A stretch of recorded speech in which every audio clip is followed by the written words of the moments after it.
Since the early 1990s, astronomers have known that extrasolar planets, or better known exoplanets, orbit stars light years beyond our own solar system. Because most exoplanets are too far away to be directly imaged, characteristics such as size, composition, and atmospheric makeup must be determined through a variety of indirect methods. But how, just by observing the planet from so long, do astronomers know about its composition, about its density, its mass, and all other characteristics?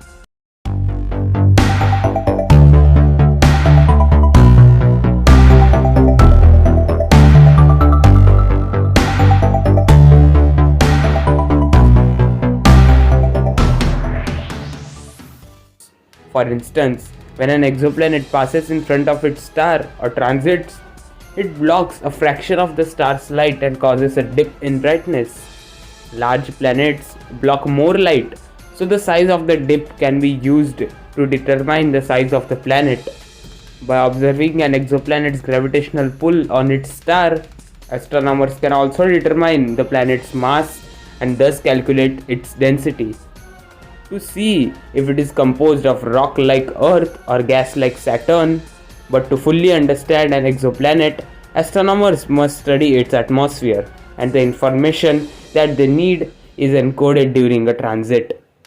As the planet crosses its star, its atmosphere absorbs certain wavelengths of lights or colors while allowing other wavelengths to pass through. Because each molecule absorbs distinct wavelengths, astronomers spread the star's light into its spectrum of colors to see which wavelengths have been absorbed. The dark absorption bands act as molecular fingerprints, revealing the atmosphere's chemical makeup. Knowing the depth and density of the atmosphere is also important. To figure this out, astronomers observe the transit at many different wavelengths. At wavelengths where more absorption occurs, the planet will appear larger, with the change in size indicating how deeply the atmosphere extends and its density at different altitudes. Measuring the depth of absorption at each wavelength gives astronomers the planet's transit depth curve, which allows them to model the composition, height, and density of the atmosphere, providing a detailed picture of the planet. Recent studies suggest that exoplanets and their atmospheres come in a wide variety. At one extreme are hot Jupiters like WASP-19b, a boiling gas giant that orbits its star far closer than Mercury orbits our Sun. Visitors who would survive the heat might complain about the air quality. Planet WASP-19b's jagged transit depth curve suggests a deep atmosphere of poisonous hydrocarbons, with methane and hydrogen cyanide far more abundant than water.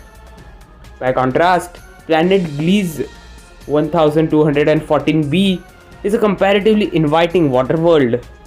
Its nearly flat transit depth curve hints at a shallow atmosphere of pure steam, enveloping an ocean thousands of kilometers deep, with an interior of hot ice, water solidified by extreme pressure rather than cold. As detection methods improve, astronomers will search the atmospheres of Earth-sized planets for signs of life, such as water vapor, oxygen, and methane, taking us one step closer to find a world like our own.